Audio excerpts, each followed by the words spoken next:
persembahmu, ku persembahkan korban syukurku yang terbaik bagimu. Saat ku masuk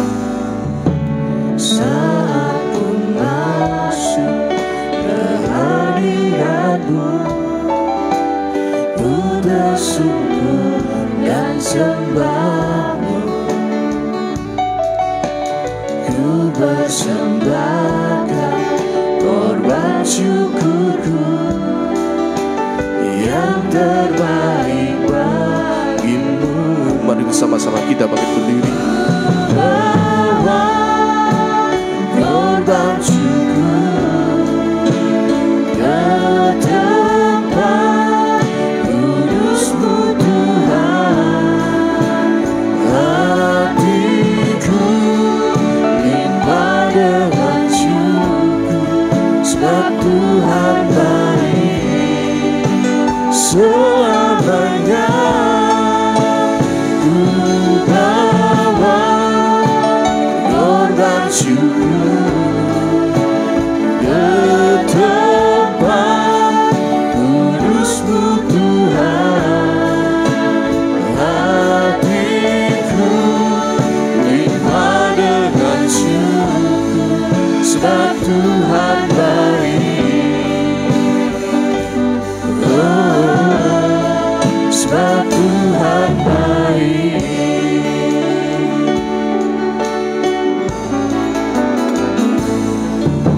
Saat ku masuk ke hadirat-Mu, ku bersyukur dan sembah-Mu, ku persembahkan korban syukurku yang terbaik bagimu. Ku bawa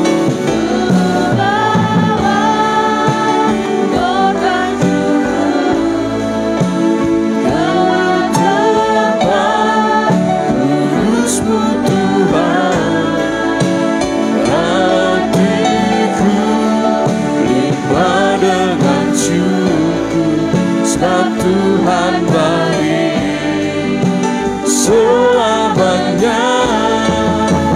Ku bawa korban syukur ke tempat kudus-Mu Tuhan. Hatiku limpah dengan syukur, sebab Tuhan baik selamanya. Ku bawa korban syukur ke tempat kudus-Mu Tuhan. Hatiku limpah dengan syukur, sebab Tuhan baik. Oh, sebab Tuhan baik, Dia baik. Sebab Tuhan baik, Dia baik selamanya. Mari bersama-sama kita berdoa. Sungguh kami mengucap syukur Tuhan, kami boleh ada sebagaimana kami ada. Dan kami mengucap syukur atas anugerah-Mu dan juga atas nafas kehidupan yang masih Kau berikan bagi kami, sehingga kami boleh ada di tempat ini. Dan di pagi hari yang indah ini Tuhan, kami rindu untuk meninggikan nama-Mu. Kami rindu menaikkan pujian kami, mazmur kami Tuhan, kiranya dapat menjadi dupa yang harum di hadapan-Mu. Tuhan, kami mau mulai ibadah kami pada hari ini. Kiranya Engkau menyertai, Engkau melindungi jalannya ibadah kami, mulai awal, pertengahan, hingga akhirnya Tuhan. Kami serahkan ke dalam tangan-Mu Tuhan. Dan tak lupa juga kami berdoa buat anak-anak-Mu yang masih dalam perjalanan. kiranya Engkau hentar mereka, sehingga mereka dapat sampai ke tempat ibadah ini dengan selamat, bertemu dengan kami semua, dan memperoleh sukacita yang baru daripada firman-Mu, Tuhan Yesus. Terima kasih Tuhan, kami berdoa hanya di dalam nama Tuhan Yesus kami berdoa. Amin. Silakan duduk kembali Bapak Saudara. Dan kami mengucapkan Shalom. Selamat beribadah. Kami sangat senang bisa berjumpa kembali dengan Bapak Ibu Saudara di sini. Sebab kita ada di tempat ini itu adalah pilihan yang terbaik. Mungkin kita memiliki pekerjaan yang harus kita kerjakan, tetapi kita memilih untuk beribadah terlebih dahulu. Itu sungguh luar biasa, Bapak Ibu Saudara. Mari kita memuji nama Tuhan dengan pujian Penolong yang Setia.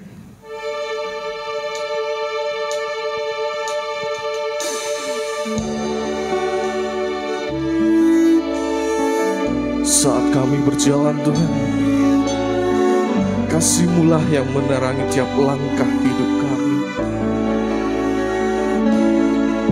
Saat ku berjalan,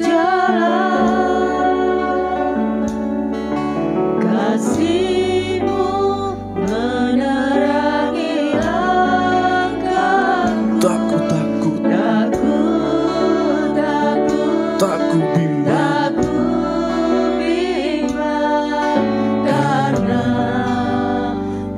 Tahu Kau bersamaku,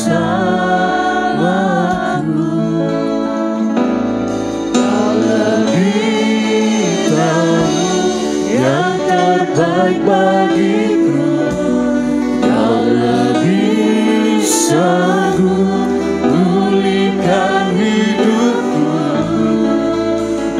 Ku berserah, ku percaya hanya Yesus penolong yang setia.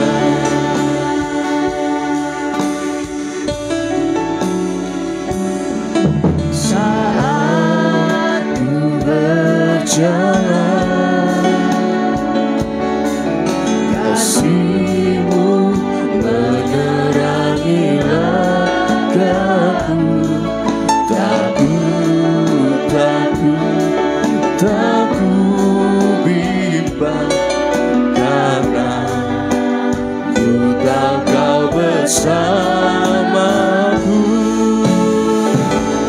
Kau lebih tahu yang terbaik bagiku, Kau lebih sanggup pulihkan hidupku.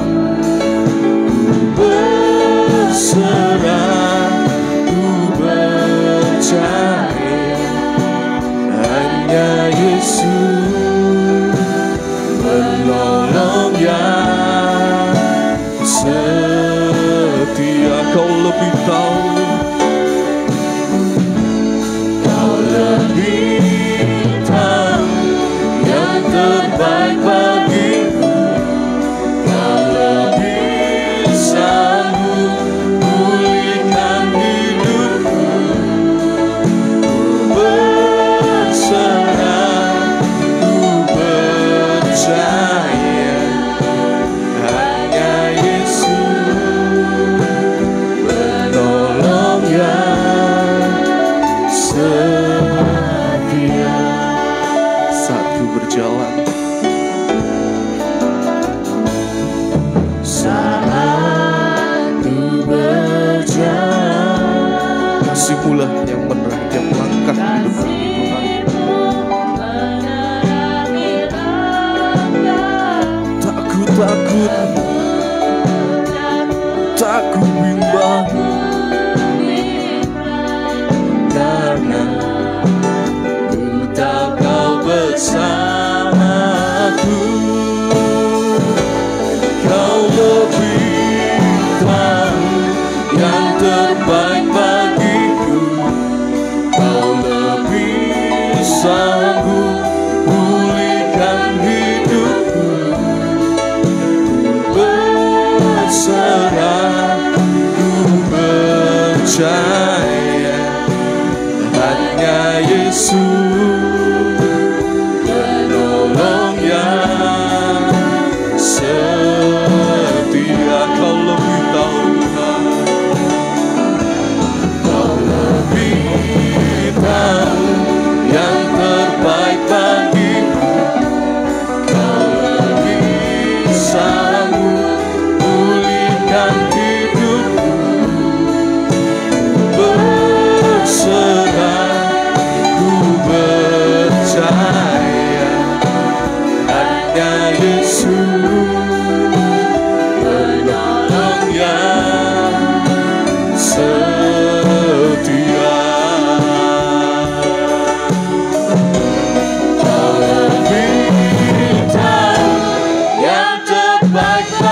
setiamu, pulihkan hidupku.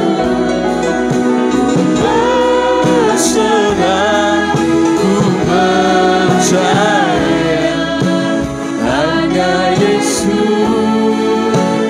penolong yang setia. Hanya Yesus, hanya Yesus penolong yang setia. Hanya Yesus, hanya Yesus penolong yang setia.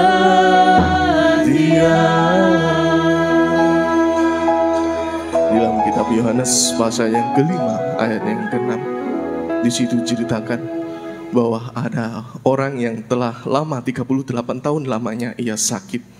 Dan ketika Tuhan Yesus melihat orang itu sedang berbaring, dan karena Tuhan tahu bahwa ia telah lama dalam keadaan itu, maka ia berkata, "Maukah engkau sembuh?"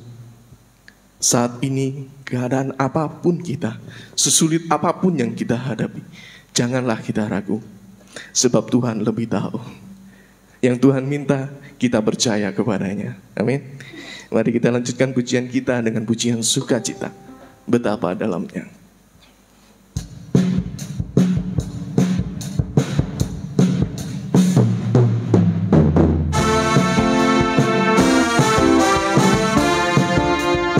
Mari semua kita puji nama Tuhan.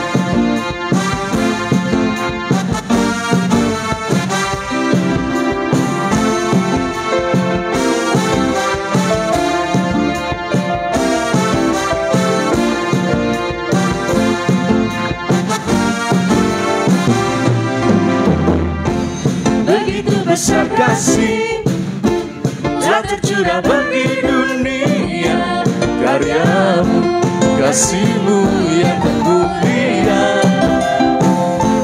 tiada terselami, besar dan ajaib perbuatanmu, kau beri hidupmu bagi diriku. Tiada yang sepertimu, Tiada yang sepertimu, kau berkuasa selamanya, puji kau selalu. Oh, betapa dalamnya, betapa lebarnya kasih setiamu.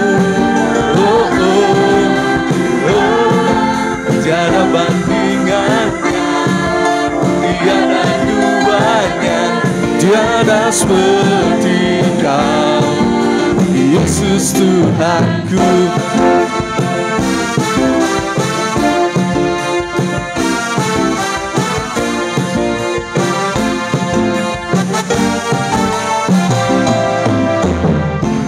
Begitu besar kasih telah tercurah bagi dunia, karyamu, kasihmu yang termulia, tiada terselami, besar dan ajaib perbuatanmu, kau beri hidupmu bagi diriku.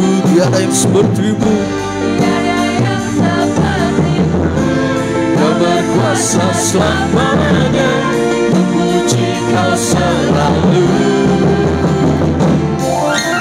Oh, betapa dalamnya, betapa lebarnya kasih setiamu. Oh, oh, oh, tiada bandingannya, tiada duanya, tiada seperti kau, Yesus Tuhanku. mari saya mengundang semuanya untuk bangkit berdiri. Kita bersukacita bersama-sama.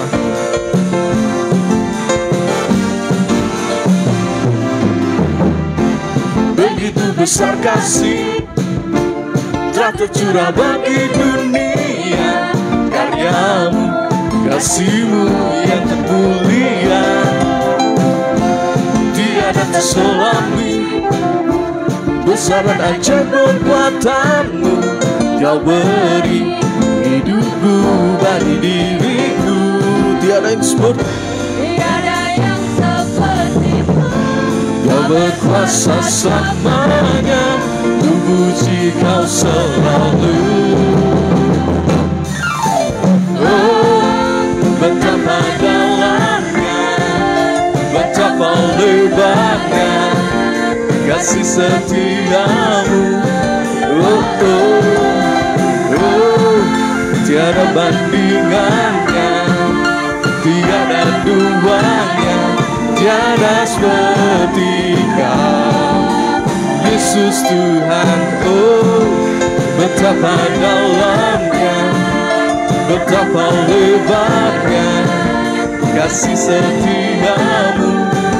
Oh, oh, oh, tiada bandingannya, tiada duanya, tiada seperti Kau, Yesus Tuhanku.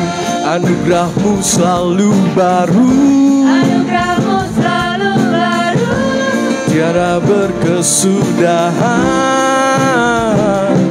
Oh, Anugerah-Mu selalu baru, anugerah-Mu selalu baru, tiada berkesudahan. oh, betapa dalamnya, betapa lebarnya kasih setiamu Tuhan. Oh, oh, oh, tiada bandingannya, tiada duanya, tiada seperti Kau, Yesus Tuhan. Oh, betapa dalamnya, betapa lebarnya kasih setiamu. Oh, oh, oh, tiada bandingannya, tiada duanya, tiada seperti Kau, Yesus Tuhanku. Oh, oh, oh, oh, oh,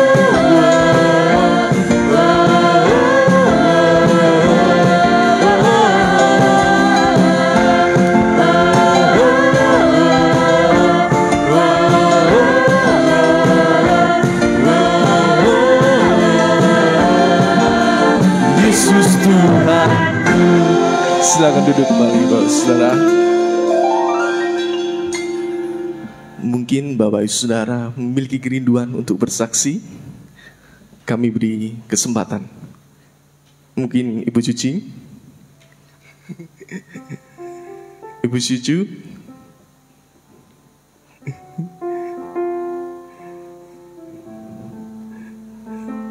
Ainovita, mungkin. Oke, kalau tidak ada, mari kita lanjutkan pujian kita, dan mari kita menyambut firman Tuhan dengan pujian, Aku mengasihi Engkau Yesus. Mari kita siapkan hati kita, Bapak Saudara.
segenap hatiku. Aku mengasihi Engkau Yesus dengan segenap jiwaku. Kududukan firman-Mu, firman-Mu siang dan malam. Ku pegang perintah-Mu dan ku lakukan. Engkau tahu ya Tuhan, tujuan hidupku hanyalah untuk menyenangkan. Ku renungkan firman-Mu siang dan malam. Ku pegang perintah-Mu dan ku lakukan. Kami mengajak semuanya untuk bangkit berdiri. Ya Tuhan, tujuan hidupku hanyalah untuk menyenangkan hati-Mu. Kerudungkan firman-Mu, renungkan firman-Mu siang dan malam. Ku pegang perintah-Mu dan ku lakukan. Engkau tahu ya Tuhan, tujuan hidupku hanyalah untuk menyenangkan. Ku renungkan firman-Mu siang dan malam. Inilah komitmen kami Tuhan. Kami mau mengasihi-Mu Tuhan, sebab tujuan hidup kami ialah untuk menyenangkan hati-Mu Tuhan. Oh Jesus, menyenangkan hati-Mu.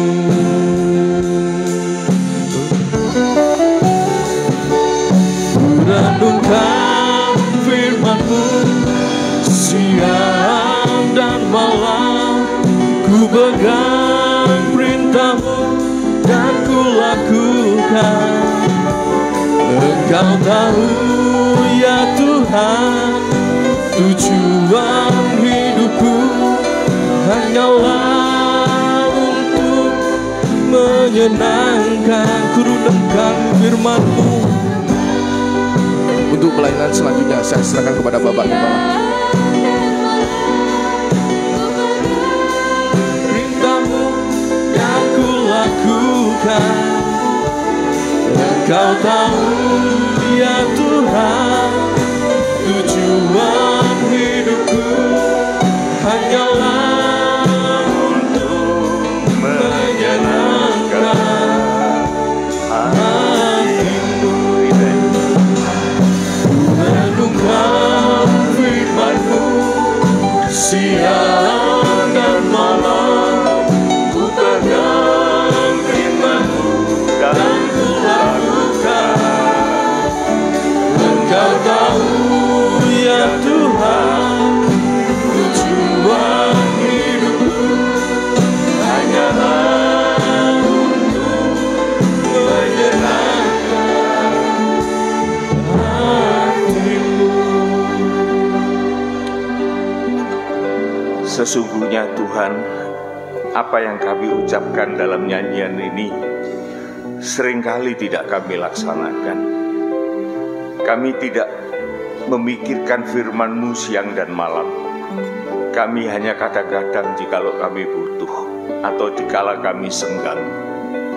Kami mengaku Tuhan, kelemahan manusiawi kami masih sangat kental dalam kehidupan ini.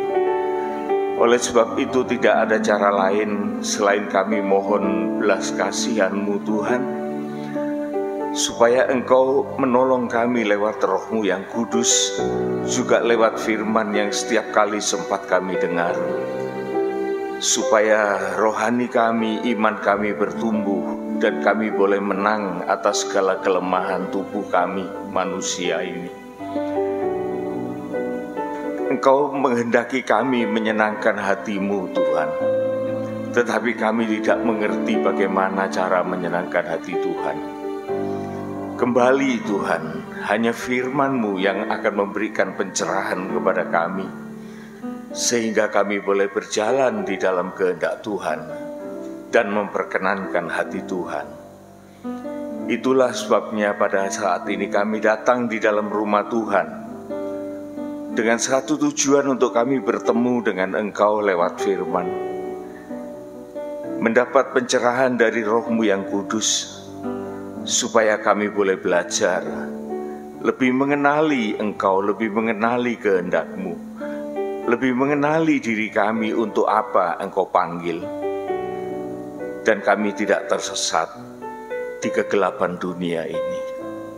Terima kasih Bapa.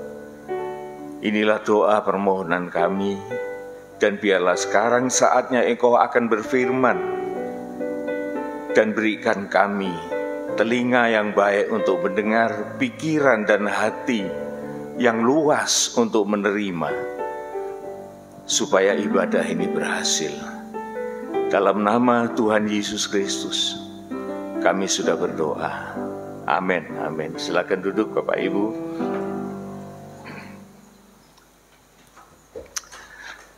Salam jumpa kembali dan shalom buat kita semua yang diberkati oleh Tuhan, dan kita bisa bersama berada di tempat ini. Pembuka tadi di dalam perkataan pertama, saya masih ingat bahwa tempat yang terbaik adalah rumah Tuhan, karena di sini kita akan mendapatkan sesuatu bukan hanya untuk kehidupan sementara, tetapi juga untuk kehidupan yang kekal. Karena ibadah itu bermanfaat sekali, baik untuk kehidupan yang sekarang ini dan kehidupan yang akan datang. Di dalam dunia ini kita beribadah, kita diperbaiki di dalam sifat tabiat kita, karakter kita, moral kita, mental kita, sehingga kita memperoleh kemajuan di dalam hal-hal keduniawian. Itu tidak salah. Tetapi yang lebih fokus ialah bahwa kita memikirkan saat sesudah kita hidup di dunia ini, kita akan menerima suatu kehidupan yang kekal. Oleh sebab itu, hal yang itu yang lebih penting. Di dalam Injil Matius, saudaraku, di sana ada suatu perumpamaan. Ada seorang pedagang, seorang pengusaha, yang dia itu mencari mutiara yang bagus.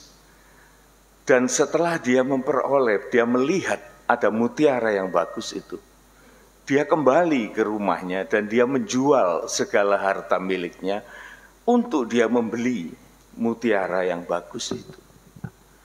Ada juga orang yang menggali tanah, dan di dalam tanah itu ada harta karun. Maka orang ini kembali ke rumahnya, menjual segala-galanya untuk membeli tanah itu. Itu berarti, saudaraku, orang itu mempunyai pengharapan yang lebih dari sekedar apa yang dia miliki sekarang.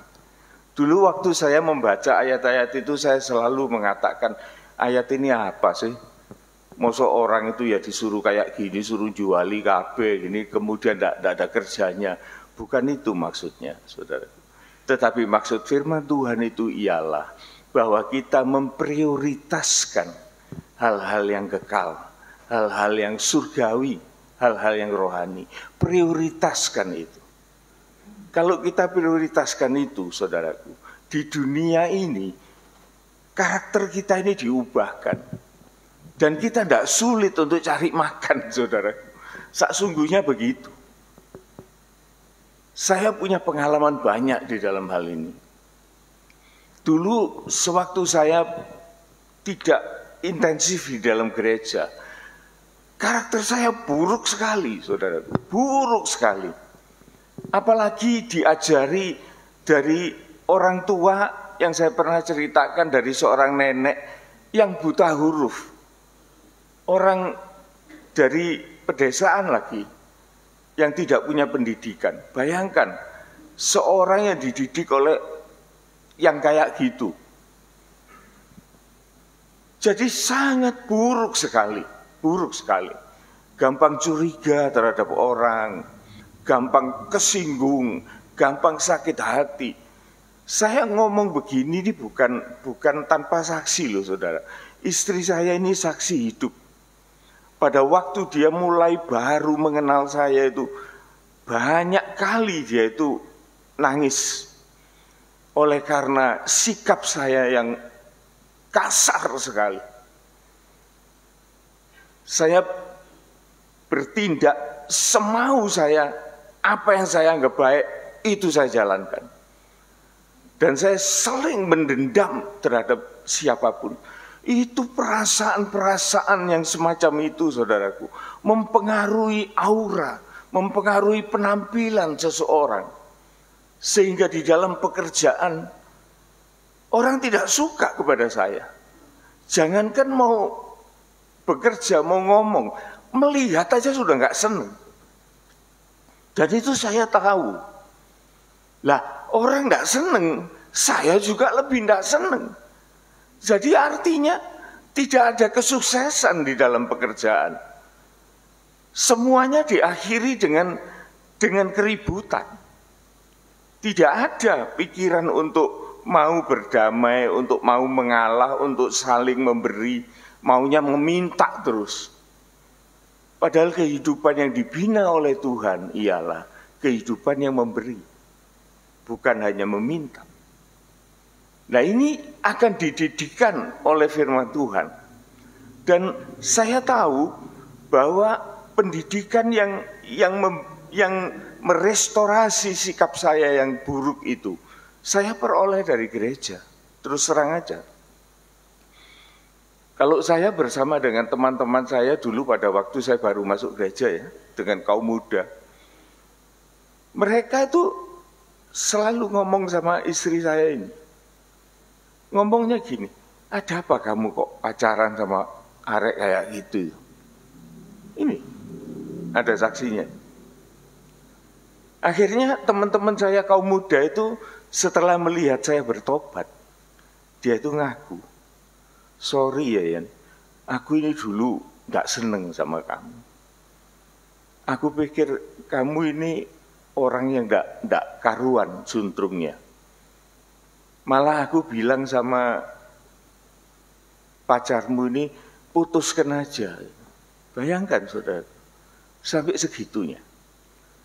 Tetapi syukur bagi Allah, oleh karena Dia memberikan kesempatan, dan saya sebagai manusia mau menjawab kesempatan itu pun bukan dari saya, saudaraku.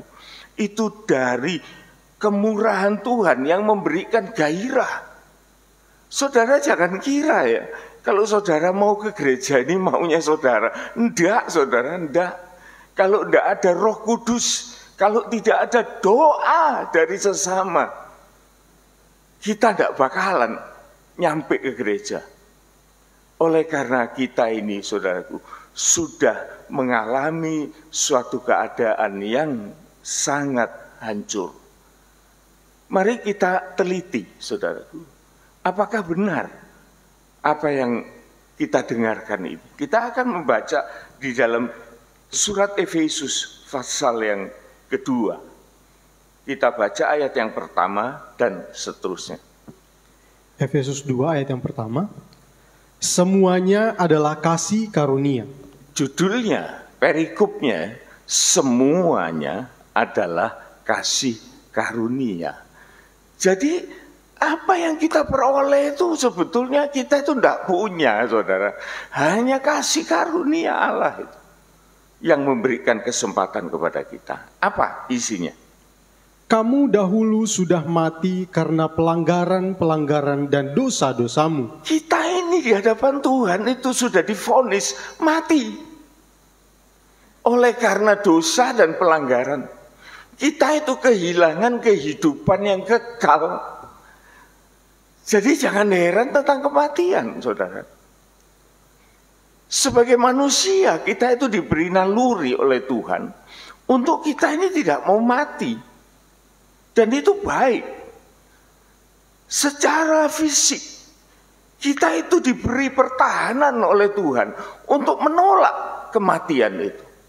Kalau kita sakit, maka timbul imunisasi dalam kehidupan kita, dalam diri kita, sehingga kita berkuasa, diberikan kemampuan untuk menolak sakit penyakit. Secara kodrat alam, kita itu diberi itu. Tetapi yang namanya tubuh manusia ini, daging manusia ini, sudah jatuh di dalam dosa, sekalipun masih dalam keadaan hidup seperti sekarang ini ya saudara. Tetapi vonis Tuhan itu mati. Nah, sebelum kita mati, saudaraku, Tuhan itu masih meninggali sesuatu kepada kita. Apa itu? Akal budi, hati nurani, cinta, kekuatan, jiwa, karakter. Itu Tuhan masih titipkan ke dalam kehidupan kita. Jadi jangan sia-siakan itu. Saya dulu tidak ngerti, saudaraku. Kalau saya baca firman Tuhan, manusia itu sudah rusak total. Sudah tidak punya akal budi. Tidak seorang pun mencari Allah. Loh, ada ayatnya itu. Nah kalau saya baca itu dulu tidak ngerti. Saya pikir, lah ya apa sudah, ya tidak apa-apa manusia ini. Ternyata tidak, saudaraku. Kalau firman Tuhan itu mengatakan tidak ada seorang pun mencari Allah, tidak seorang pun berakal budi, itu artinya bukan dia itu tidak punya akal budi, bukan orang yang tidak mencari Allah. Buktinya banyak orang mencari Allah. Agama-agama banyak orang mencari Allah. Hanya saja tidak pernah ketemu, itu loh masalahnya. Sehingga firman Tuhan mengatakan tidak ada seorang pun mencari Allah, artinya tidak ada hasilnya, tidak berhasil. Tidak seorang pun yang berakal budi. Loh, kalau kita tidak berakal budi, saudaraku, kita ini kan jadi hewan semua. Kayak Raja Nebukadnezar. Pernah dihukum oleh Tuhan. Akal budi raja yang luar biasa diambil oleh Tuhan, maka dia menjadi seperti binatang. Tapi kita kan enggak. Jadi akal budi itu masih ada di dalam kita. Hanya akal budi itu terkontaminasi dengan dosa, sehingga akal budi kita itu tidak sanggup mencari Tuhan. Tapi masih bisa dipakai untuk cari makan, kan gitu. Lah kalau kita tidak punya akal budi, kita ini kan nyolong kayak tikus. Tapi kita dikasih akal budi, kita bisa kerja, kita bisa mikir, kita bisa ngomong. Dan Tuhan juga mengatakan, kasihilah Allah Tuhanmu dengan sepenuh hatimu. Loh, ada hati loh. Lah kalau manusia nggak dikasih hati, bagaimana Tuhan itu menuntut? Kan salah Tuhan itu. Orang tidak punya hati kok kasih Tuhan dengan sepenuh hati. Hati ini apa kan gitu. Dengan sepenuh akal budimu. Loh, berarti manusia itu punya akal budi. Dengan sepenuh kekuatan, kuasamu. Manusia itu diberi kekuatan, kemampuan. Sepenuh jiwa, karakter. Dan kasihilah sesamamu seperti dirimu sendiri. Loh, itu artinya manusia itu masih dikasih itepo sliro. Sopo siro, sopo ingsun. Jadi masih dikasih perasaan timbal balik. Jadi manusia ini sebetulnya saudaraku masih diberi kesempatan yang luas oleh Tuhan supaya manusia ini bertobat. Kalau dipikir-pikir loh saudara ya, untuk apa sih kita ini ada di dunia ini? Untuk apa? Kalau untuk beranak pinak, kalau untuk cari makan, untuk cari seneng-seneng, lah kita ini tidak ubahnya seperti hewan. Hewan itu lebih enak dari kita loh. Dia tidak bertanggung jawab. Tapi manusia ini dituntut tanggung jawab setelah dia keluar dari kehidupan jasmani. Oleh sebab itu, coba kita renungkan, untuk apa kita ini hidup? Kita ini hidup untuk bertobat, saudaraku.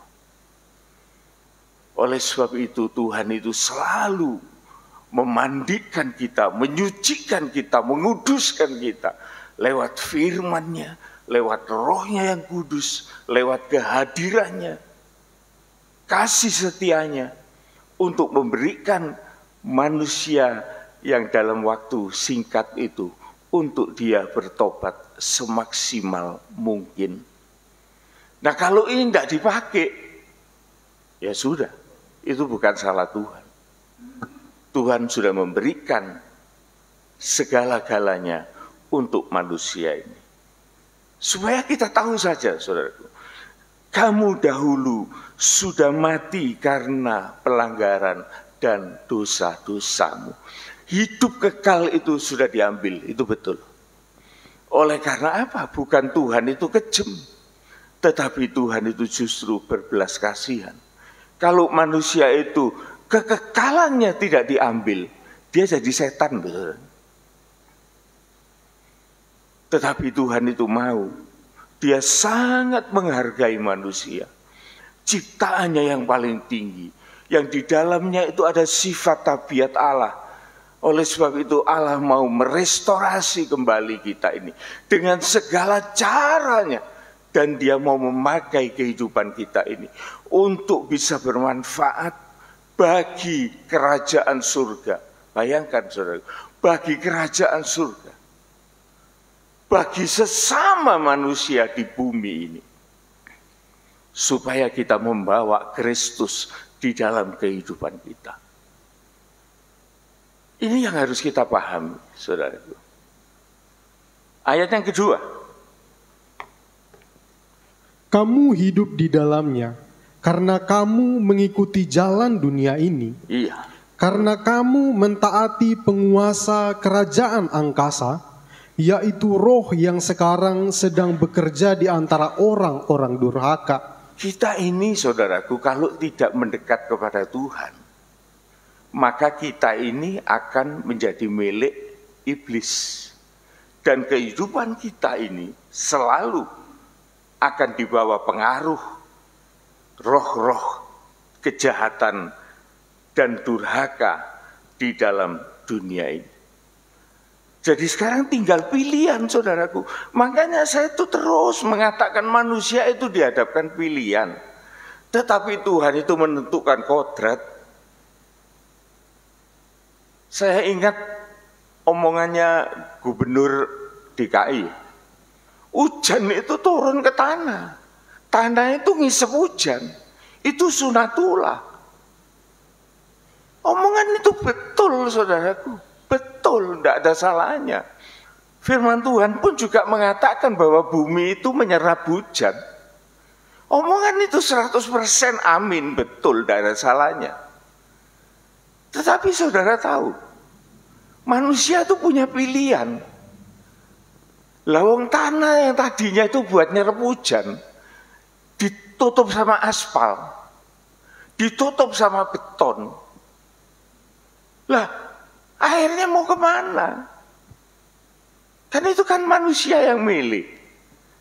Nah kalau manusia itu milih dengan akal budinya, ya dia itu harus mencari jalan keluarnya supaya tidak banjir. Bikin gorong-gorong, sungainya diperlebar, diperdalam.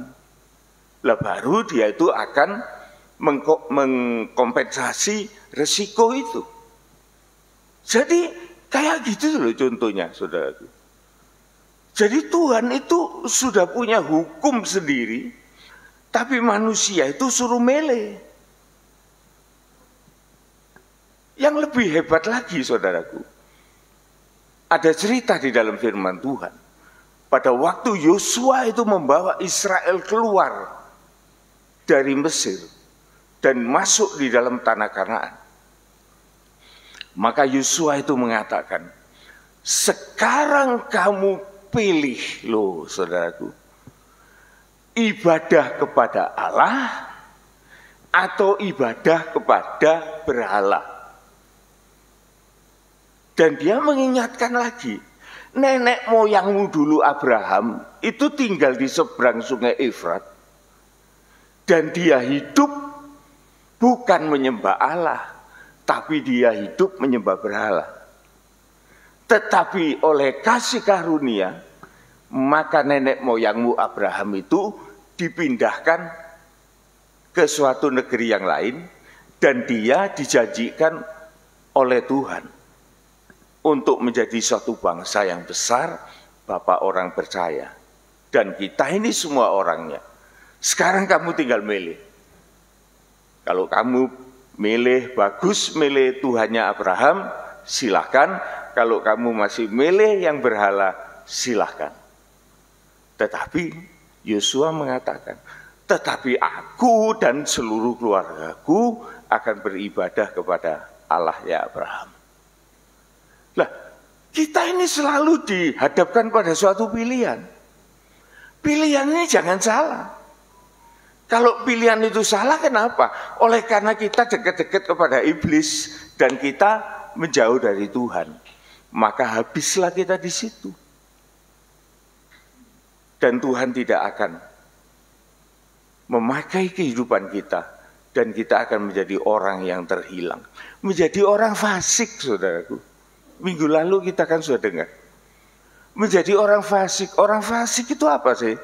Orang fasik itu ialah orang yang tidak memperhatikan Tuhan.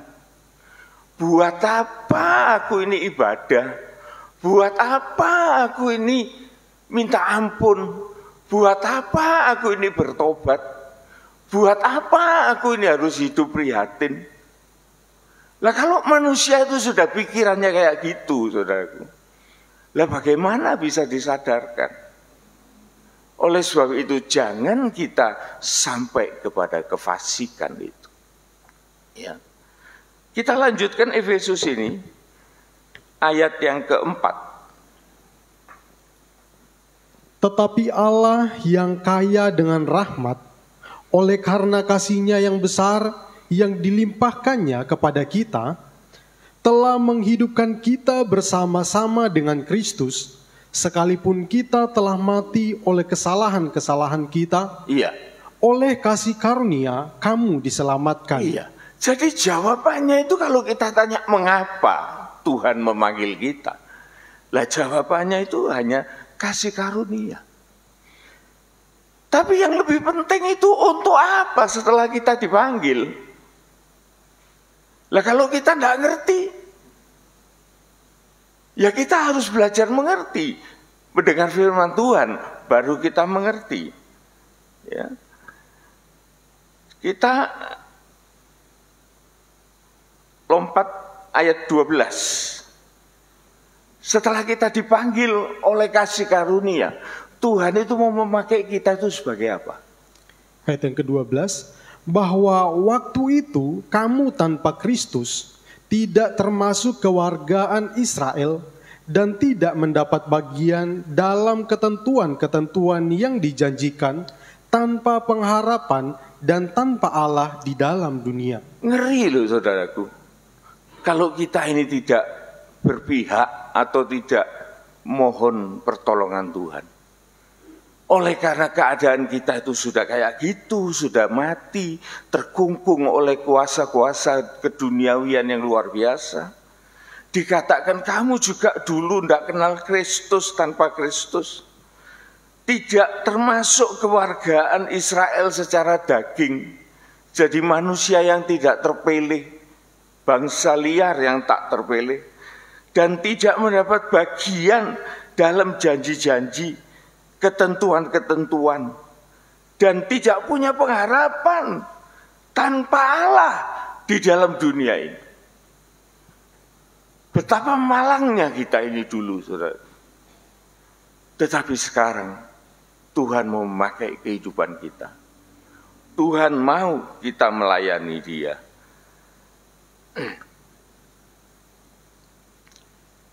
Ayat yang ke-19 ini merupakan sesuatu yang menyenangkan kehidupan kita. Saudara, camkan ayat-ayat ini. Sekarang kita ini bukan lagi orang yang semacam itu, tetapi oleh karena kasih karunia, sekarang kita melihat dengan tepat dan benar. Ayat 19. Demikianlah kamu bukan lagi orang asing dan pendatang. Bayangkan, bukan orang asing, bukan orang lain, dan bukan tamu, bukan seorang pendatang. Ya, jadi kita ini adalah anggota permanen, punya kewarganegaraan. Kalau manusia itu tidak punya warga negara di dunia ini, saudaraku, hidupnya itu sangat merana. Tidak ada yang mau mengakui, tidak punya hak apa-apa. Tetapi kalau kita punya kewarganegaraan, maka kita punya hak untuk dilindungi pemerintah. Kita punya hak untuk memiliki. Kita punya hak untuk membeli, menjual. Kita punya hak untuk hidup berkeluarga. Kita punya hak yang luas. Inilah kita di dalam kerajaan sorga, saudara. Kita bukan orang lagi pendatang, bukan lagi orang asing yang numpang, tetapi kita sudah punya kewarganegaraan kerajaan surga. Betapa hebatnya kita ini. Sekarang kita masih di dunia, tetapi kita punya kewarganegaraan rohani, kita adalah kerajaan surga yang sewaktu-waktu kita akan ke sana.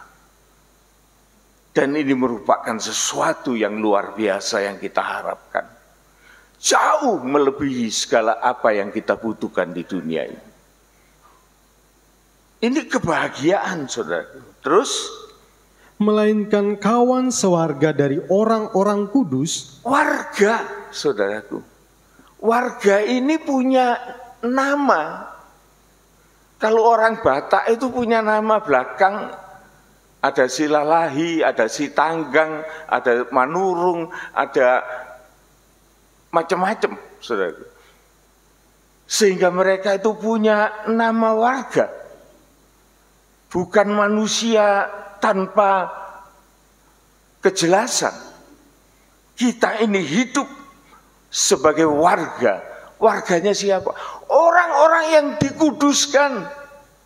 Orang-orang yang dikuduskan itu siapa? Bisa para nabi, bisa para rasul, bisa para hamba-hamba Tuhan yang sudah mendahului kita.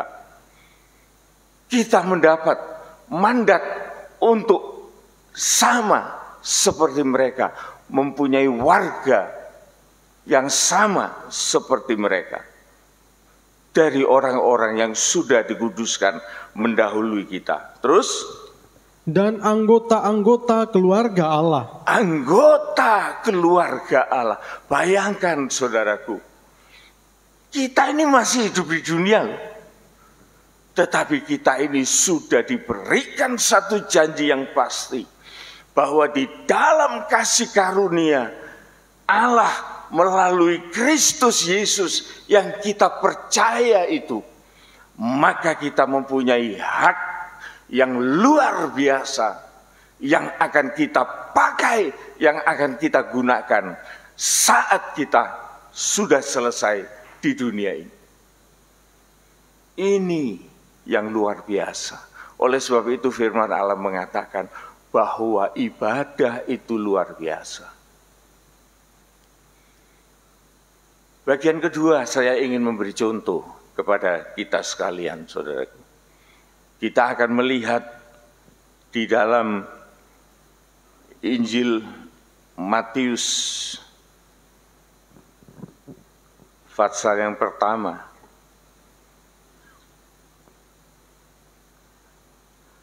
Matius,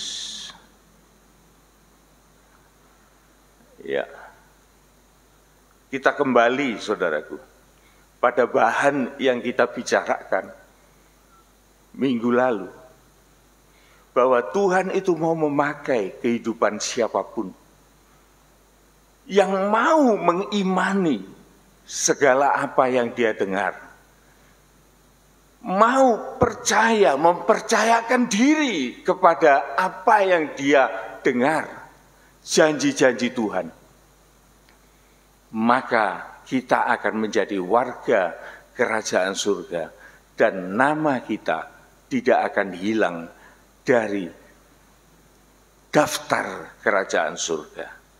Ya, kita ulangi. Matius pasal 1 ayat yang ketiga supaya lebih cepat ya, supaya lebih ringkas. Ayat yang ketiga. Yehuda memperanakan Peres dan Zerah dari Tamar. Peres memperanakan Hezron, Hezron memperanakan Ram. Iya, kita berhenti sampai di situ. Kan kita kepengen tahu, saudaraku, Yehuda itu siapa? Yehuda itu siapa? Yehuda itu, saudaraku, adalah anak dari Yakub. Anak dari Yakub. Yakub itu anak dari Ishak. Ishak itu anak dari Abraham. Jadi dari keturunan Abraham, Ishak, Yakub, maka Allah memilih Yehuda. Kenapa Allah memilih Yehuda? Nah, ini lagi pertanyaan. Mengapa Yehuda itu dipilih? Sebetulnya jawabannya adalah hak prerogatif Tuhan untuk memilih Yehuda. Tetapi Yehuda itu diberi oleh Allah satu kebaikan, yaitu satu, dia pernah menyelamatkan Yusuf, adiknya. Pada waktu adiknya itu dimasukkan dalam sumur, mau dibunuh, maka Yehuda itu dia memutar otak bagaimana supaya selamat. Maka Yehuda mengatakan, kamu jangan bunuh dia. Dia saudara kita. Apa salahnya kalau kita jual saja Yusuf ini? Itu. Yang kedua, kebaikan dari Yehuda ialah pada waktu dia berhadapan dengan Yusuf yang tidak dia kenal, padahal itu adiknya, tapi dia tidak kenal. Oleh karena Yusuf menjadi Firaun, menjadi raja. Yusuf ingin mencobai saudara-saudaranya sampai di mana titik pertobatannya, sehingga pada waktu mereka mengajak Benyamin, Yusuf menahan Benyamin dan dia mau lihat bagaimana reaksi saudara-saudaranya. Yehuda pada waktu itu tampil dan dia mengatakan, kami tidak akan pulang tidak bersama dengan Benyamin. Oleh karena kami sudah janji dengan bapak kami bahwa kami tidak akan pulang tanpa Benyamin. Kalau raja berkehendak, biarlah Benyamin pulang, aku yang menggantikan Benyamin menjadi hambamu seumur hidup. Pada waktu itu Yusuf baru tahu hati Yehuda. Ini adalah dua kebaikan, saudaraku. Oleh sebab itu, maka Tuhan memberikan suatu penghargaan kepada Yehuda ini, saudaraku, sehingga dia memperoleh suatu berkat yang luar biasa dari Yakub. Dia akan menjadi besar, dia akan menjadi pemimpin, dia akan menjadi bapak dari bangsa yang besar, yaitu bangsa Yahudi saat ini. Ini kebaikan-kebaikan Yehuda, saudaraku. Dan dia beserta dengan Tamar. Tamar ini adalah perempuan asing, perempuan Kanaan, yang dia tidak ada hak apa-apa bersama Yehuda. Kita lihat saudaraku di dalam Kejadian, supaya kita jelas ke sana, Kejadian 38. Ya, Kejadian 38 ayat yang 1. Yehuda dan Tamar. Pada waktu itu, Yehuda meninggalkan saudara-saudaranya dan menumpang pada seorang adulam yang namanya Hira. Ya, sampai di situ. Saya akan memberikan ayat-ayat bagaimana Yehuda itu dia mendapat suatu berkat yang luar biasa. Kita loncat di dalam kitab Kejadian pasal 49. Karena keistimewaan yang diberikan oleh Tuhan, hati yang baik kepada Yehuda, maka Yehuda ini memperoleh berkat dari Yakub. Ayat yang ke-8. Ayat yang ke-8. Yehuda, engkau akan dipuji oleh saudara-saudaramu, tanganmu akan menekan tengkuk musuhmu, kepadamu akan sujud anak-anak ayahmu. Iya, terus? Yehuda adalah seperti anak singa. Setelah menerkam, engkau naik ke suatu tempat yang tinggi, hai anakku. Ia meniarap dan berbaring seperti singa jantan atau seperti singa betina. Siapakah yang berani membangunkannya? Nah, ini janji selanjutnya. Kita perhatikan. Ayat yang ke-10. Tongkat kerajaan tidak akan beranjak dari Yehuda. Tongkat raja itu tidak akan pindah dari tangan Yehuda. Terus? Atau lambang pemerintahan dari antara kakinya. Kegagahannya, lambang dari kekuasaan pemerintahannya. Sampai dia datang yang berhak atasnya. Sampai Kristus itu datang.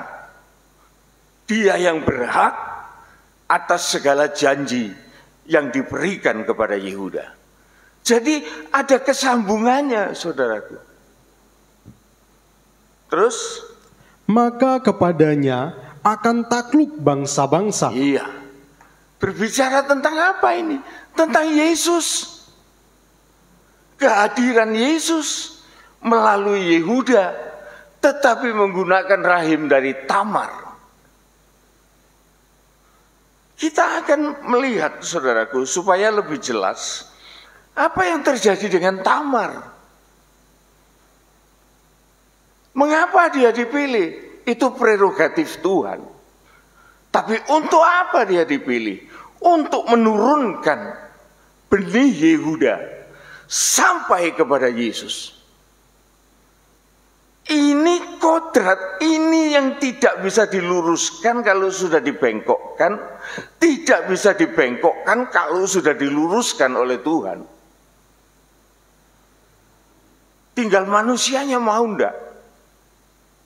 Ternyata Tamar adalah seorang yang mempercayakan diri kepada mertuanya.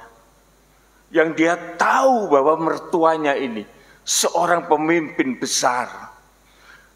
Mertuanya ini adalah seorang yang punya perjanjian dengan Tuhan.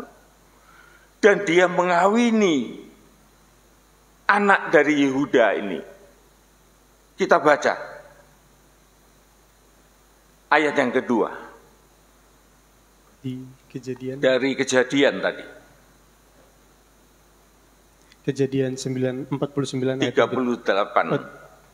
38 ayat yang kedua. Di situ Yehuda melihat anak perempuan seorang Kanaan. Nama orang itu ialah Syua. Lalu Yehuda kawin dengan perempuan itu dan menghampirinya. Iya. Pertanyaannya, saudaraku, kenapa Yehuda itu kok lari dari orang tuanya? Kenapa Yehuda itu kok meninggalkan saudara-saudaranya? Oleh karena Yehuda merasa tidak tenang setelah dia membuat susah orang tuanya, Yakub. Oleh karena anak-anak dari Yakub ini, saudara-saudara Yehuda ini, benci kepada Yusuf. Dan Yusuf itu dijual. Pakaian Yusuf itu direndam dengan darah binatang. Dan pakaian Yusuf ini, saudaraku, dikirimkan kepada Yakub, bapaknya, yang sudah tua itu. Tidak ada seorang pun yang mengantarkan. Anak-anaknya semua tidak berani mengantarkan. Suruhan sama orang. Dan beritanya begini. Coba Bapak lihat. Baju siapakah ini? Coba, saudara. Betapa jahatnya Yehuda itu juga bersama dengan saudara-saudaranya.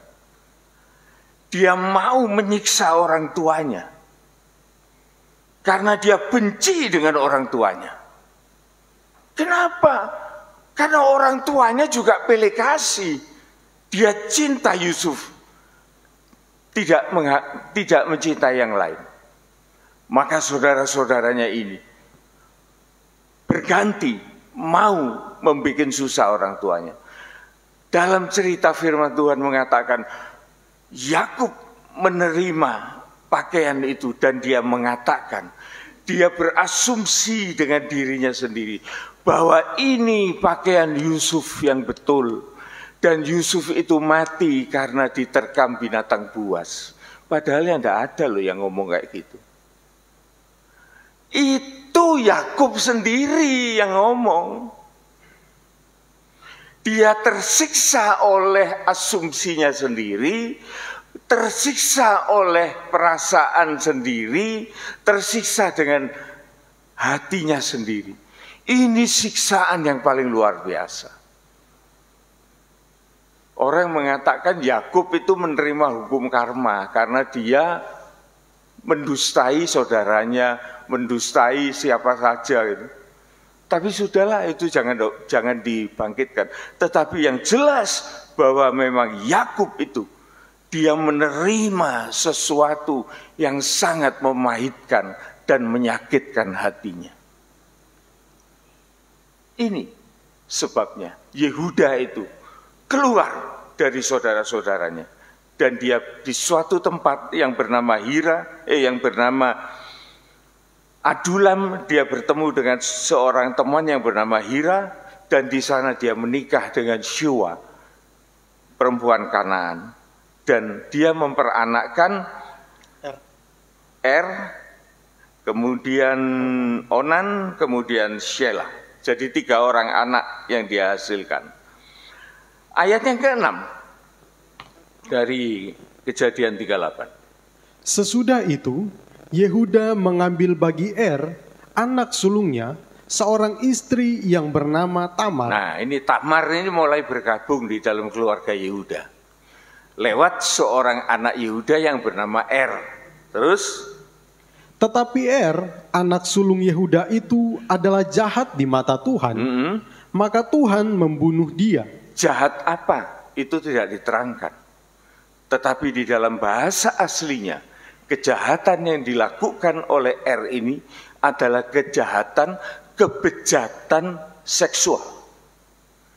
Jadi dia mempraktekkan kejahatan seksual itu di dalam kehidupan nikahnya. Kehidupan Sodom. Dia pakai di dalam hidup nikahnya.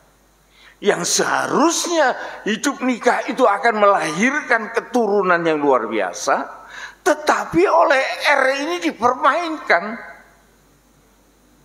tidak dikuduskan. Oleh sebab itu Allah sangat marah kepada langsung dimatikan.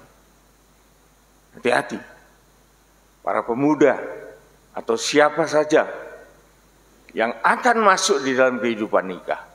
Hidup nikah itu kudus, dan di dalam hidup nikah itu ada rencana Allah yang besar. Jangan bawa dosa, kebejatan moral seksual itu di dalam kehidupan nikah. Itu bukan sesuatu yang berkenan di pemandangan Tuhan. bisa mati loh saudaraku. Bisa umur pendek seperti Er. Terus? Lalu berkatalah Yehuda kepada Onan. Nah, ini ada suatu kebiasaan tradisi di dalam kehidupan orang-orang Israel ini, yaitu levirat atau perkawinan ipar. Jadi kalau satu keluarga, kakaknya menikah belum punya anak, kemudian mati, maka adik dari suami yang mati ini harus menggantikan, mengawini iparnya, istri dari kakaknya, supaya ada benih keturunan dari kakak itu tidak putus. Tetapi firman Tuhan ini juga mengatakan, Onan ini kurang ajar juga. Dia mau mengacaukan rencana baik Allah. Oleh karena dia tahu bahwa kalau nanti iparnya itu punya keturunan, itu bukan keturunannya. Padahal firman Tuhan atau kebiasaan tradisi waktu itu, bahwa dia wajib untuk membangunkan keluarga kakaknya. Tetapi dia tidak mau. Dia melakukan sesuatu yang tidak benar di hadapan Tuhan. Tetapi Onan tahu bahwa bukan ia yang mempunyai keturunannya nanti.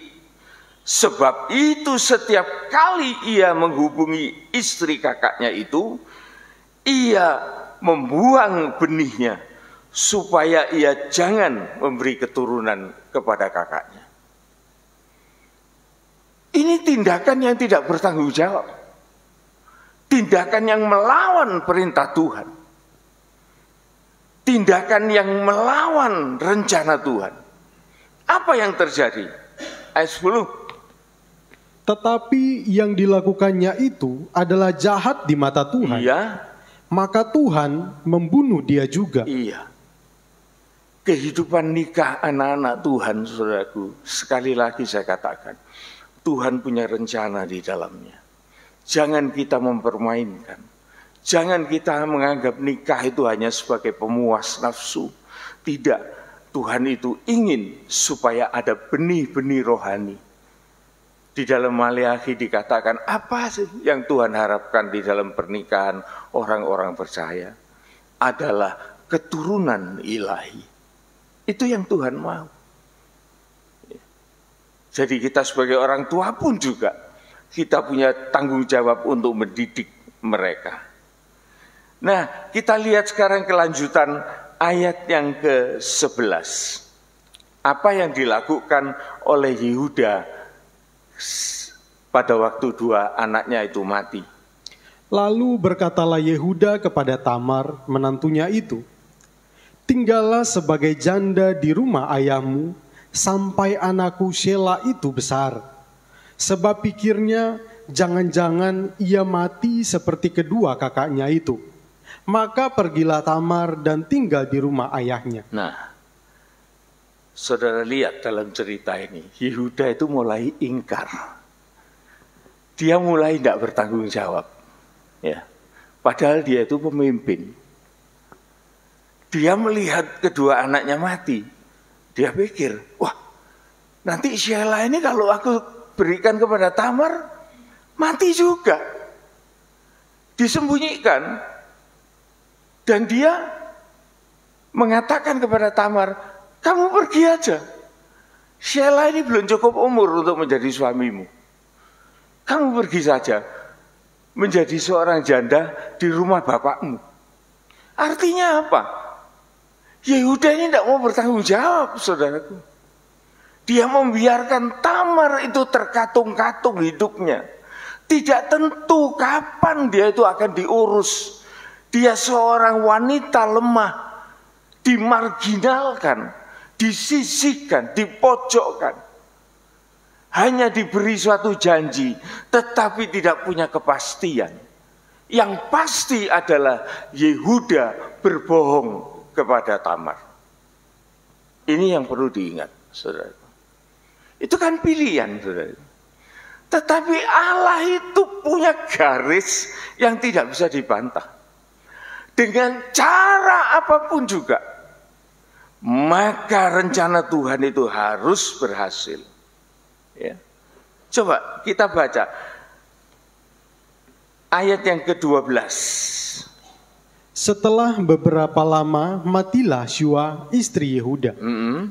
Habis berkabung pergilah Yehuda ke Timna kepada orang-orang yang menggunting bulu domba-dombanya bersama dengan Hira sahabatnya orang Adulam itu. Iya, tidak lama setelah itu maka Syua itu istri Yehuda itu meninggal dan dia menjadi seorang duda. Menjadi seorang yang bebas.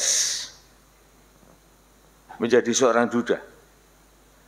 Setelah berkabung, maka Yehuda itu pergi ke Timna. Mungkin di sana itu tempat pabriknya ya.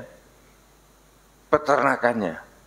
Untuk apa? Untuk ngurusi pekerjaannya, menggunting bulu domba-dombanya, dan dia mengajak Hira, sahabatnya orang Adulam itu. Dan dia berjalan menuju Timna.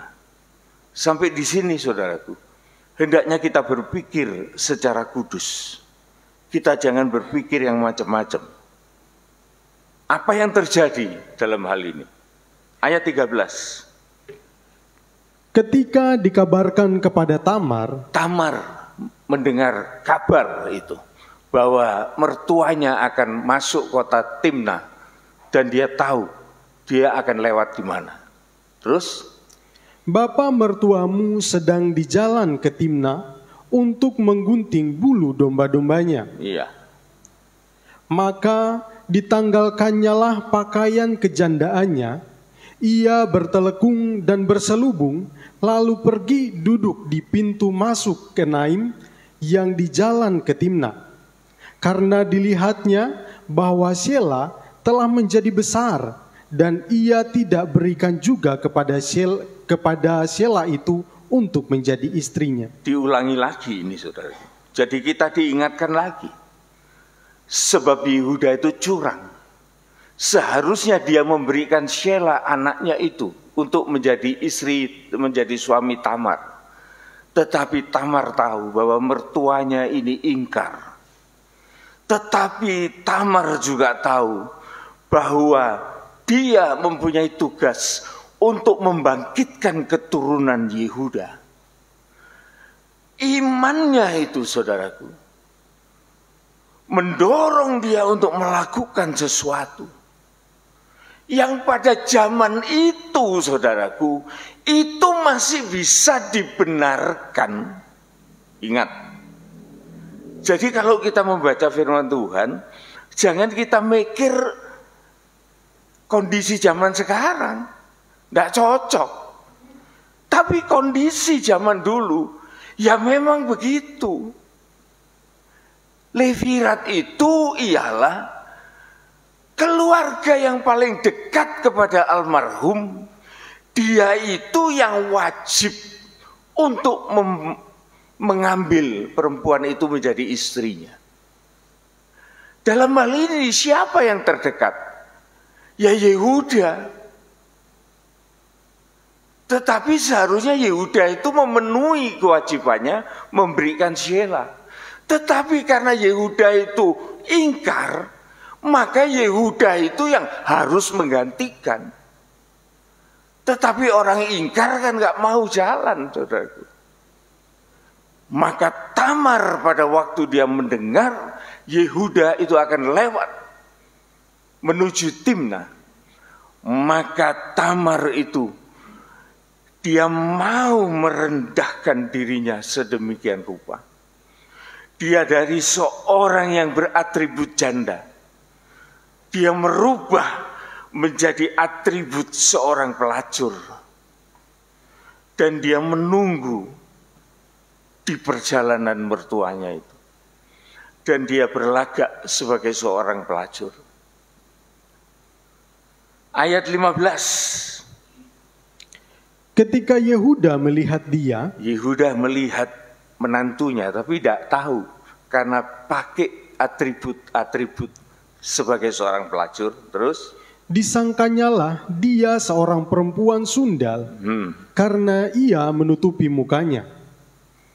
terus Lalu berpalinglah Yehuda mendapatkan perempuan yang di pinggir jalan itu serta berkata, "Marilah, aku mau menghampiri engkau." Sebab ia tidak tahu bahwa perempuan itu menantunya. Tanya perempuan itu, "Apakah yang akan kau berikan kepadaku jika engkau menghampiri aku?" ini suatu saat yang paling krusial, saudara, paling kritis. Saya jadi teringat dengan cerita seorang wanita yang anaknya kerasukan setan dan dia minta tolong kepada Yesus. Firman Tuhan mengatakan Yesus tidak mengabaikan, tidak menjawab. Tapi perempuan ini mendesak. Dan Yesus mengatakan anjing tidak layak untuk makan roti bagi anak-anaknya. Jadi anak-anak itu dulu yang harus makan roti, baru tidak ada bagian untuk anjing itu. Tetapi perempuan itu dalam waktu yang sangat krusial itu, perempuan itu menjawab, "Benar Tuhan, tapi anjing itu kan makan remah-remah dari meja tuannya." Ini sikap merendahkan diri di hadapan Tuhan demi sesuatu kebutuhan yang besar. Waktu itu tidak akan terulang. Tamar tahu bahwa waktu ini tidak akan terulang. Dan itu sesuatu yang krusial. Bagaimana Yehuda itu tidak bisa mengenali dia sebagai anak menantunya. Dan memperkirakan dia sebagai seorang pelacur. Dan Yehuda itu mau menghampiri dia. Tetapi Tamar pada waktu itu dia mengatakan, "Apa yang akan engkau berikan kepadaku?" Coba, saudara. Ini orang yang sangat cerdas. "Apa yang engkau akan berikan kepadaku jika engkau menghampiri aku?" 17. Jawabnya, "Aku akan mengirimkan kepadamu seekor anak kambing dari kambing dombaku." Kata perempuan itu, "Asal engkau memberikan tanggungannya sampai engkau mengirimkannya kepadaku."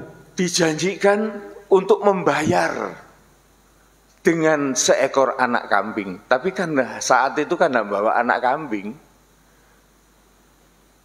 Tapi perempuan itu bertanya, "Sekarang apa yang sebagai jaminan? Asal engkau memberi tanggungan sampai engkau mengirimkan anak kambing itu kepadaku," kata Tamar. Terus Tanyanya, "Apakah tanggungan yang harus kuberikan kepadamu?" Jawab perempuan itu, "Cap materaimu serta kalungmu dan tongkatmu yang ada di tanganmu itu." Lalu diberikannya semuanya itu kepadanya. Maka ia menghampirinya. Perempuan itu mengandung daripadanya. iya, tongkat itu berbicara tentang sesuatu milik pribadi. Kalau orang zaman dulu, saudaraku, tongkat itu adalah KSK. Oleh karena keturunan-keturunan itu diukir di tongkat itu, namanya, anaknya ini, namanya ini, itu KSK. Beri KSK-mu kepadaku. Beri meteraimu, tanda tanganmu, meterai, kekayaan. Dan juga berikan satu kalung identitas. Kalau zaman sekarang ini KSK, KTP, paspor gitu. Semua diminta sama Tamar. Wis.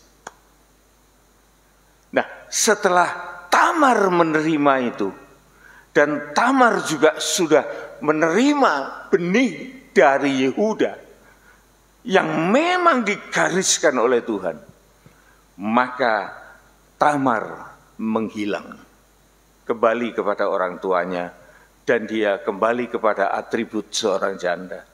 Ya. Ayat 20. Adapun Yehuda, ia mengirimkan anak kambing itu dengan perantaraan sahabatnya, orang Adulam itu, untuk mengambil kembali tanggungannya daripada tangan perempuan itu. Ayat 23. Lalu berkatalah Yehuda, biarlah barang-barang itu dipegangnya, supaya kita jangan menjadi buah olok-olok orang. Sungguhlah anak kambing itu telah kukirimkan, tetapi engkau tidak menjumpai perempuan itu. Artinya menghilang, tidak ada kontak lagi. Nah, ayat 24 ini saudaraku, ini yang sangat krusial. Coba kita baca. Sesudah kira-kira 3 bulan, dikabarkanlah kepada Yehuda, Tamar menantumu bersundal, bahkan telah mengandung dari persundalannya itu. Terus? Lalu kata Yehuda, bawalah perempuan itu supaya dibakar. Itu loh saudaraku, harga seorang wanita pada waktu itu. Sangat lemah posisinya. Kalau dia salah, gampang saja keputusannya ini, Yehuda ini. Bunuh saja, bakar saja.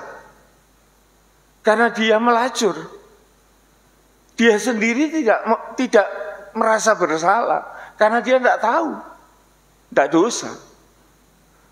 Tetapi Tuhan sudah memberikan suatu jaminan kepada Tamar. Pada waktu dia dibawa untuk dibakar, maka ayat 25 kita baca.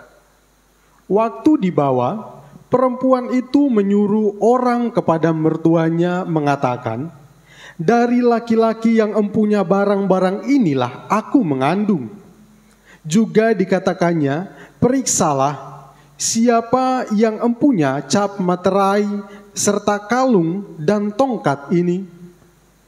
Terus Yehuda memeriksa barang-barang itu, lalu berkata, bukan aku, tetapi perempuan itulah yang benar, karena memang aku tidak memberikan dia kepada Shelah anakku, dan ia tidak bersetubuh lagi dengan perempuan itu.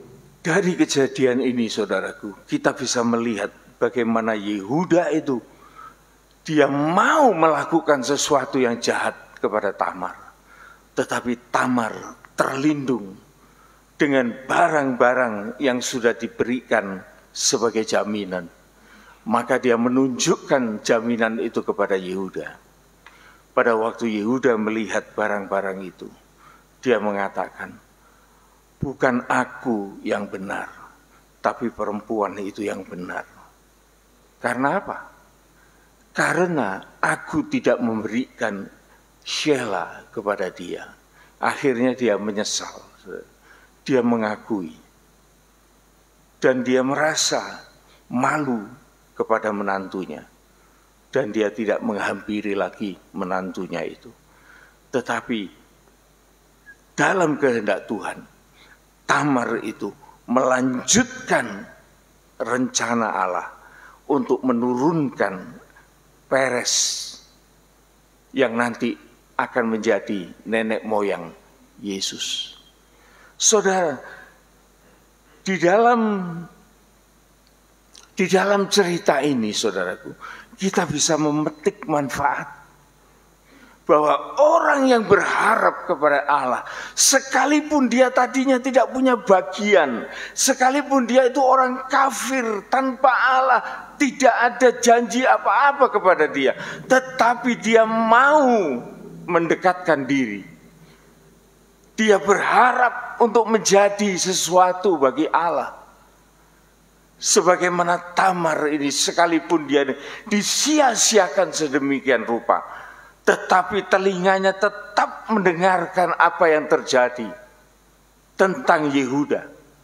Sehingga dia tahu Yehuda itu akan lewat di jalan menuju ke Timna. Dan dia menggunakan kesempatan itu, haknya, untuk dia menerima janji Tuhan. Ini bisa terjadi dalam kehidupan kita, saudara. Dalam hal ini jangan kita mikir zaman sekarang loh ya. Kalau zaman sekarang moral ini jelek. Tetapi zaman dulu hal itu masih bisa dibenarkan. Dan memang begitu seharusnya. Tetapi oleh karena salah satu tidak setia, salah satu tidak menepati janji, maka terjadi masalah ini. Tetapi apapun yang terjadi, pada akhirnya Yehuda mengatakan, bukan dia yang salah, tetapi aku yang salah. Salahku ialah aku ingkar janji, aku tidak memberikan Shelah kepada dia. Dan kemudian Yehuda menyesal dan dia malu terhadap menantunya. Dan dia tidak lagi menghubungi dia. Ini suatu pelajaran buat kita, saudaraku, bahwa rencana Tuhan itu akan terwujud apapun jalannya. Di dalam firman Tuhan Matius ini ada 5 perempuan, saudaraku, yang nasibnya itu juga sama, tersia-siakan. Tetapi Tuhan menolong kelima-limanya itu. Mereka menjadi penerus dari nenek moyang Tuhan Yesus. Sekalipun mereka itu dari bangsa-bangsa kafir, bangsa Moab yang sudah sedemikian hinanya, tetapi Tuhan mau memakai. Inilah saudaraku yang perlu kita perhatikan di dalam kehidupan kita ini. Jangan kita mensia-siakan waktu dan prioritaskan hal-hal yang rohani, supaya kita di dalam hidup ini kita bertobat dan kita bisa dipakai oleh Tuhan untuk menampilkan Kristus di dalam kehidupan kita. Puji Tuhan. Amin.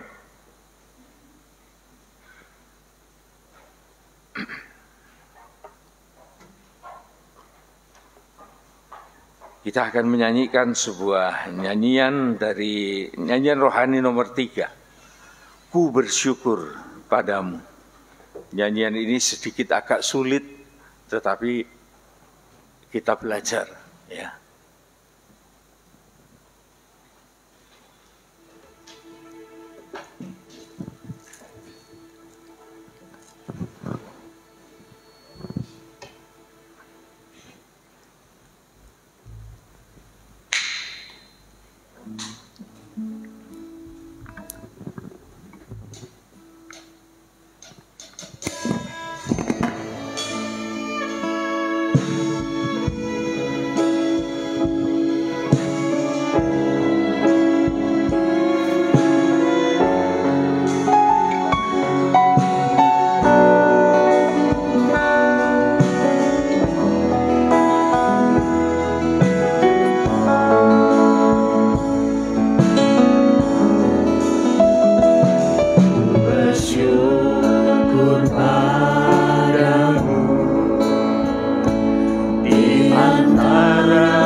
ini.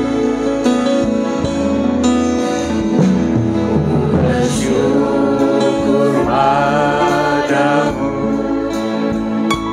di antara bangsa, ya Tuhan. Ku bermazmur bagimu di antara bangsa. Sebab kasih setiamu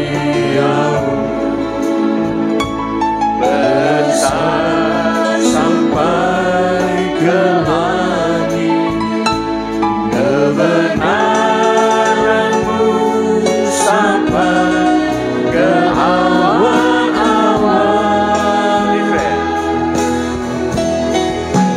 Tinggikan dirimu mengatasi langit,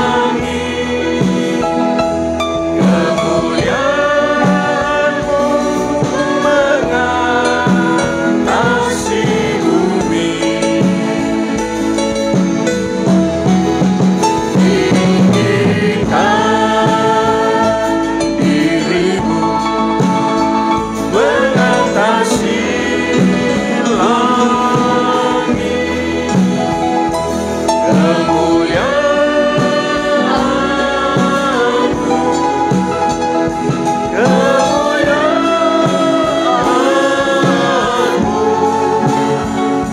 kemuliaan-Mu mengatasi bumi. Kita bangkit berdiri, saudara. Kita nyanyikan. Tinggikan dirimu mengatasi langit, kemuliaan kasih bumi. Tinggikan dirimu mengatasi langit,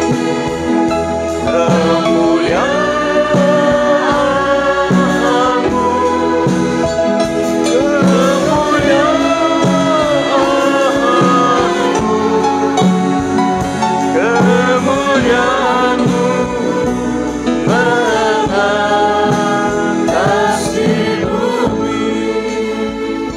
Kami bersyukur Tuhan, sekalipun kami bukan bangsa Israel secara kedagingan, tetapi kami dihisapkan kepada iman Abraham untuk menerima kasih karunia Allah yang begitu besar melalui Yesus Kristus, di mana kami boleh memperhatikan dan mempelajari bahwa di dalam kasih karunia Allah ini, segala bangsa di dunia, sekalipun tanpa Allah dahulunya, tanpa memiliki janji-janji, tanpa memiliki hak apapun, telah Engkau libatkan di dalam rencana-Mu yang kudus, sehingga kami ini Tuhan menyadari sebagai bangsa kafir yang mendapat kemurahan untuk kami boleh menjadi warga kerajaan surga, menjadi keluarga Allah, disatukan di dalam korban Kristus, di mana Engkau telah menghancurkan tembok-tembok pemisah itu, sehingga kami boleh menyatu di dalam rencana Tuhan. Tuhan, di dalam kehidupan yang nyata saat ini, biarlah kami juga memperoleh benih-benih dari Kristus di dalam kehidupan rohani kami, supaya kami boleh menampilkan Yesus di dalam setiap kehidupan kami, dan kami dipermuliakan di dalam kemuliaan-Mu oleh karena Engkau ada bersama dengan kami. Terima kasih Tuhan buat firman yang telah kami dengar dengan gamblang dan jelas. Bagaimana Tuhan berencana di dalam kehidupan bangsa kafir yang tidak Tuhan inginkan terhilang, tetapi boleh dipersatukan di dalam kasih karunia-Mu. Terpujilah Tuhan sampai selama-lamanya. Amin, amin. Silakan duduk Bapak Ibu, mungkin ada pengumuman.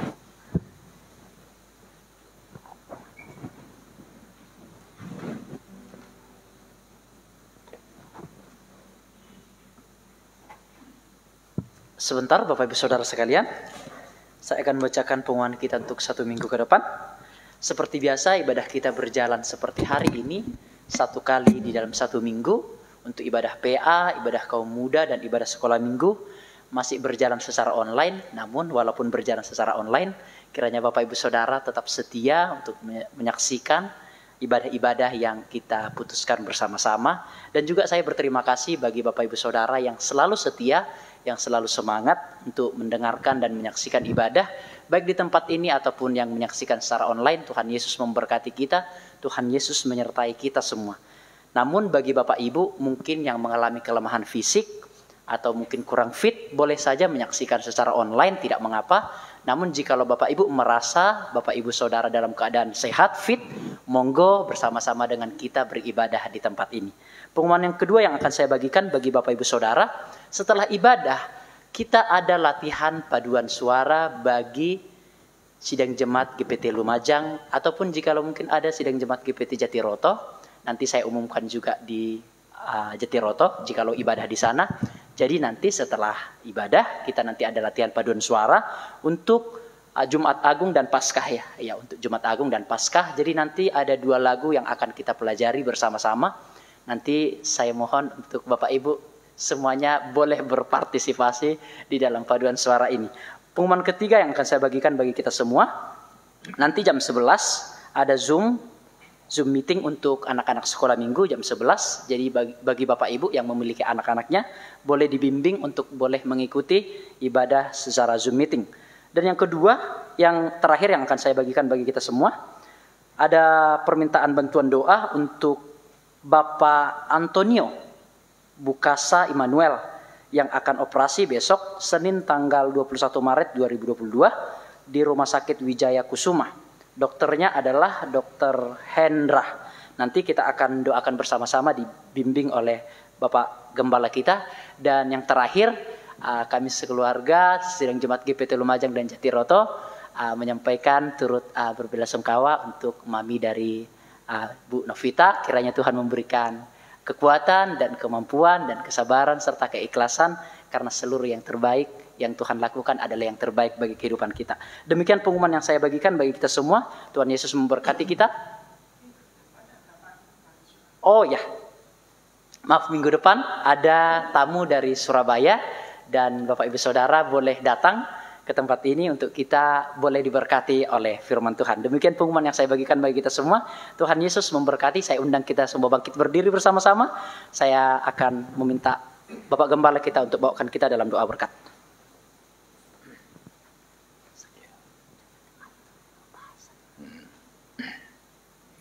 Mari kita berdoa. Bapa di dalam surga, sebelum kami meninggalkan tempat ini, kami bersyukur buat kesempatan yang sudah kami manfaatkan bersama dengan Engkau. Kami sudah menerima kenyataan dari kasih karunia-Mu Tuhan, dan kami tetap hidup mengiring Engkau.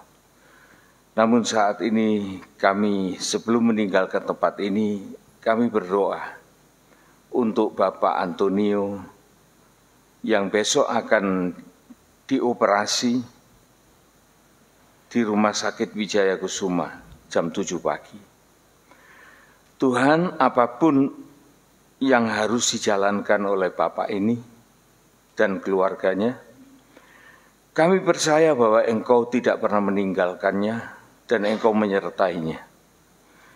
Hanya permohonan kami Tuhan, supaya Engkau memimpin semua pekerjaan dokter dan para medis, supaya Engkau memberikan keterampilan yang lebih kepada mereka, dan operasi ini berhasil dengan baik untuk memuliakan nama Tuhan. Sedangkan kuasa-kuasa yang bukan dari Allah, yang membimbangkan hati, yang membuat khawatir dan lain sebagainya, kami usirkan dia di dalam nama Tuhan Yesus Kristus. Dan mereka tidak ada hak untuk mencampuri segala permasalahan anak-anak Tuhan. Kami berlindung kepadamu ya Tuhan. Dan perlindungan Engkau akan terbukti dengan kuat dan teguh. Terima kasih ya Tuhan. Dan segala rencana ibadah yang akan berjalan, kami serahkan di dalam tangan-Mu. Dan biarlah semuanya ini akan terjadi demi kebesaran dan kemuliaan nama Tuhan. Sekali lagi kami berdoa Tuhan buat keluarga Ibu Novita yang baru ditinggal oleh mamanya. Biar Tuhan tetap memelihara hati, iman, dan sukacita mereka di dalam Engkau, dan mempunyai suatu keikhlasan untuk melepaskan dan akan berjumpa kembali pada saat yang Engkau tentukan. Terima kasih Tuhan. Saudara-saudaraku yang dikasihi oleh Tuhan, terimalah segala berkat anugerah dari Allah Bapa, Putra, dan Roh Kudus di dalam bentuk sukacita, damai sejahtera, keselamatan yang kekal, dan segala berkat-berkat jasmaniah akan menyertai kita semua mulai dari saat ini sampai Maranatha, Tuhan Yesus datang kembali. Pulanglah beserta dengan Dia dalam nama Tuhan Yesus Kristus. Amin. Amin. Tuhan memberkati.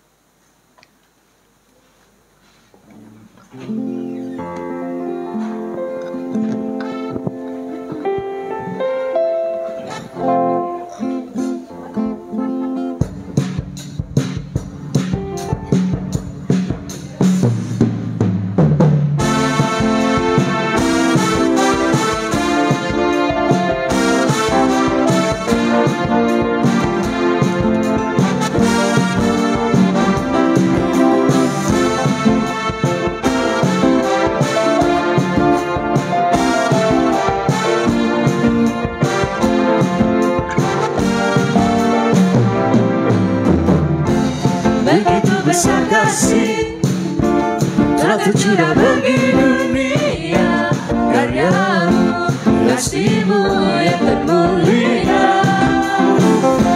Tiada tersaingi besar daraja perbuatan-Mu, Kau beri hidupmu bagi diriku. Tiada yang seperti-Mu, Tiada yang seperti-Mu, Kau berkuasa selamanya. Puji Kau selalu. Betapa dalamnya, betapa lebarnya kasih setia-Mu. Tiada bandingannya, tiada duanya, tiada seperti Kau, Yesus Tuhanku. anugerah-Mu selalu baru, Anugerah-Mu selalu baru, tiada berkesudahan. Anugerah-Mu selalu baru, Anugerah-Mu selalu baru, tiada berkesudahan. Betapa dalamnya, betapa lebarnya kasih setia-Mu. Tiada bandingan.